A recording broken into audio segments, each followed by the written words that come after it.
બટા નાગજીભાઈ ને ઘરે જવું હોય તો કાકા આગળથી ડાબી બાજુ વળી જાજો એટલે ડાયરેક્ટ એનો જ ઘર આવશે. બટા એનો છોકરો કેવો છે? કેમ હું જોવા આવ્યો એના છોકરાને. હે ભૂરાને જોવા આવ્યા એમ કે ને? હા કાકા ઈ તો મારો પાકો ભાઈબંધ છે કાકા. છોકરામાં કાંઈ ઘટે નહીં, છોકરો એકદમ હારો, પણ બાડો 32 લખણનો છે. અમારે હારે દારૂ પીવા આવે ને તો 1 રૂપિયો ન કાઢે, મફતનું પી જાય. કાકા છોકરામાં કાંઈ વાંધો નહીં, છોકરો એકદમ હારો, પણ અઠવાડિયે ને અઠવાડિયે કાંક લફડામાં પકડાયેલો હોય ને એટલે અઠવાડિયે ને અઠવાડિયે છે ને કોકના માર ખાતો જ હોય. હા બાકી છોકરામાં કાંઈ વાંધો નથી.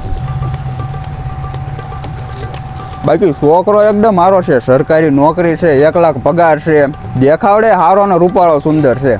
તો ભાઈ મને કાંઈ વાંધો નથી મારા ભાઈબંધનું થતું હોય તો, પણ આ તો જે હાસુ છે ને એ કાકાને કહું છું.